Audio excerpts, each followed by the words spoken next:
Have you ever been refused a Canadian visa before, or your application has been unnecessarily delayed for no reason? If that should be the case, you are in luck. This is a video for you. Have you heard anything called GCMS notes? That is the Global Case Management System notes. GCMS notes are detailed internal records from Immigration, Refugees, and Citizenship Canada, that is IRCC, that track the full history of a visa, permit, or citizenship application. They include officers' notes, correspondence, and security checks, allowing applicants to check real-time status, understand delays, or see reasons for refusal, typically obtainable in 30 to 60 days. 9 times out of 10, if your visa is refused, the visa officer sends you a pre-typed refusal letter. They don't really state the reason why your visa is refused. So that is where the GCMS note comes in.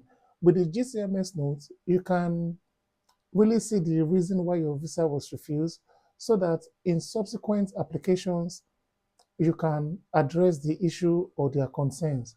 In this video, I'm going to give you a step-by-step description on how to apply for the GCMS note. The first thing is the purpose of the GCMS notes. They provide a transparent, detailed view of how an immigration officer is evaluating or has evaluated a file or a case. Secondly, content. Included in these records are officers' comments, security background check results, medical exam status, and correspondence with the applicant. Another thing to take note of is when to request. They can be ordered at any time, but are most useful when an application is delayed or after a refusal. Then, lastly, how do you obtain this? That is, how do you obtain the GCMS note? Only Canadian citizens, permanent residents, or individuals inside Canada can directly request them under the Access to Information Act. Others must use a representative.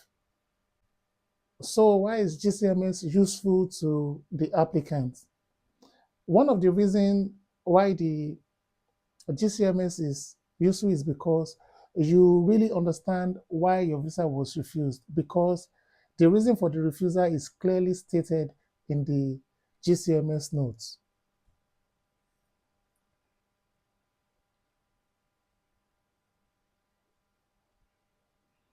Another reason is to track the progress of your application. They provide more in-depth, up-to-date information than the standard online tracker, such as if an application is in the security screening or the final review phase. Then, lastly, identifying inconsistencies.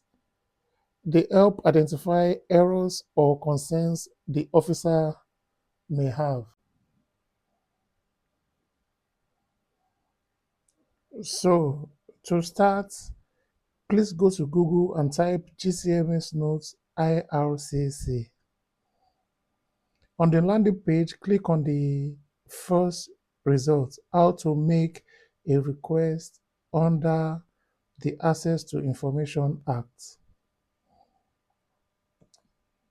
Then you're going to see get information about IRCC, get information that will have been created by IRCC. You don't need all this, just go to apply online and click on it.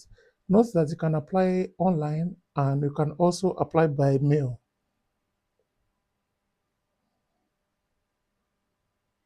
I'm just scrolling down so that you can see all the information you need. The most important thing you need here is just to click on apply online. After clicking on apply online, you select the language of your choice, either English or French. So for the purpose of this video, I'm going to click on English. Then the first landing page is Access to Information and Privacy ATIP online request. For the purpose of this video, you're going to click on Submit a request for information with Immigration, Refugees, and Citizenship Canada. So after clicking on it, you're going to acknowledge this privacy notice.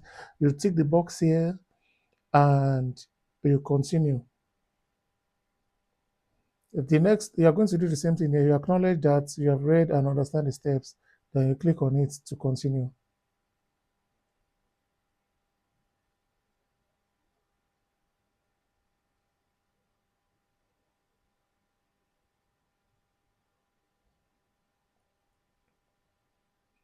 So for the purpose of this video, you're going to click on Application for Personal Information. So in this case, you click the first option. The second option is for corporate entities. So for the purpose of this video, since it's an individual application, we click on personal information. So it takes you straight to the landing page for the form. So you'll see access to information and privacy, online requests. So that is all the things you need to fill here. So I'm scrolling up now.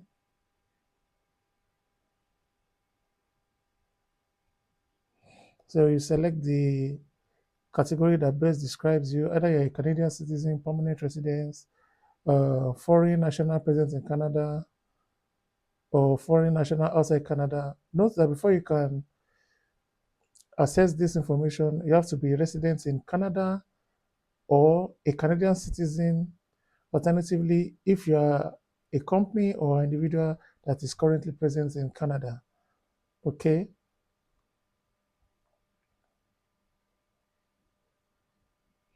And so I'm going to fill the information right now. So for the purpose of this video, I'm going to select probably a Canadian citizen or a permanent resident in Canada. Okay, I'm going to use Canadian citizen.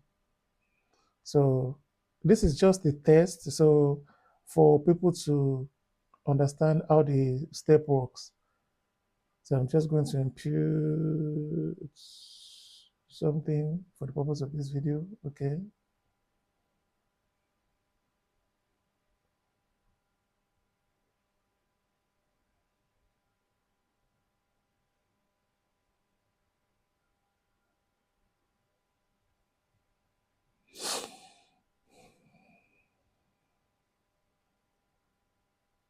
I'm putting the information right now. This is like I'm putting all this information hypothetically. This is not really real information. I'm just using it to teach my viewers. I'm just inputting this random information just to be able to teach my viewers how the step works.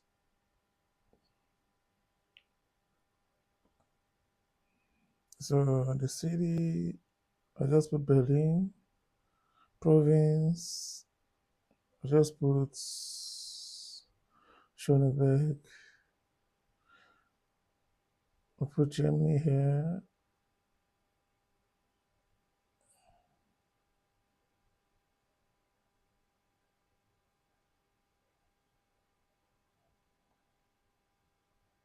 Then I scroll down.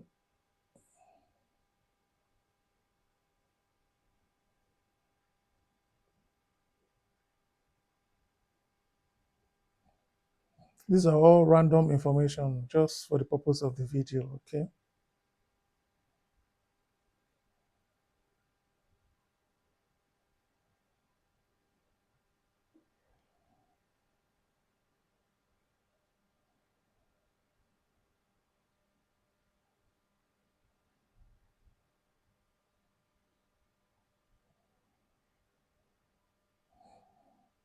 And the email address is also an hypothetical email just to fill the form.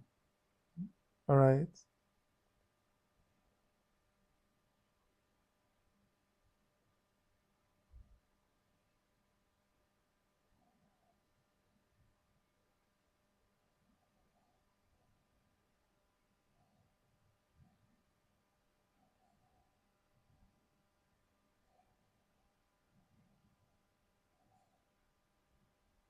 So Just select if you are requesting the information on your own behalf, it has to be no because the person is not the person you're requesting for is not a Canadian citizen. So you're requesting on someone's behalf, so it has to be no here. Then if the person is not deceased, is no. Then you select the category that best describes you, member of the public, how you prefer to receive the records. For the purpose of this video, I'll just click on receive by email. So we have to click on the Privacy Act because it's a mandatory field. So you select which of the options you want. So for the purpose of this video, the information we are trying to access is on Access to Information Act. So that's the correct one to fill here, to click here. So you select Access to Information Act and note that the information is going to cost 5 Canadian dollars.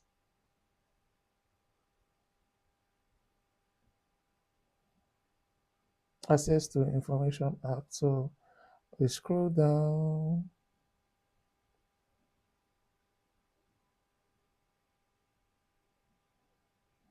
and then click on Submit my request under Access to Information Act. Then continue. Then which type of records would you wish to request? Then select what is applicable to you, immigration and citizenships application records. Then it will ask you what program would you like to request from. For the purpose of this video, if it's a temporary residence permit, you click on it. If it's a permanent residence application, you click on it. If it's medical reasons, you click on it. If it's citizenship, you click on it. So for the purpose of this video, I'm going to select temporary resident permits. Ordinarily, I'm supposed to click temporary residence visitors permit, but from the way it is, I'm just going to click on temporary residence permit. You can also click on temporary residence visitors permit since the person is asking for the reason why the application is refused or being delayed. So here you click on decision notes, refusal reasons, and all. Then you put the application number, the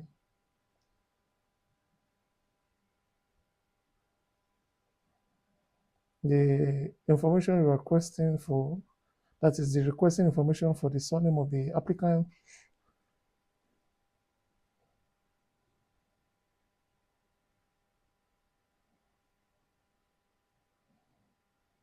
the name of the applicant,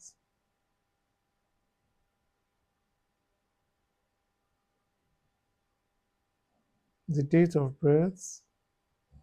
Everything I'm showing you here is hypothetically.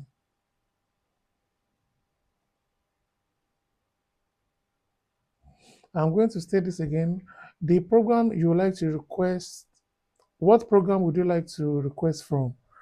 Here, since it's a visitor visa, we can click on temporary residence visitors permit. But for the purpose of this video, I just clicked on temporary resident permits just to illustrate how everything works.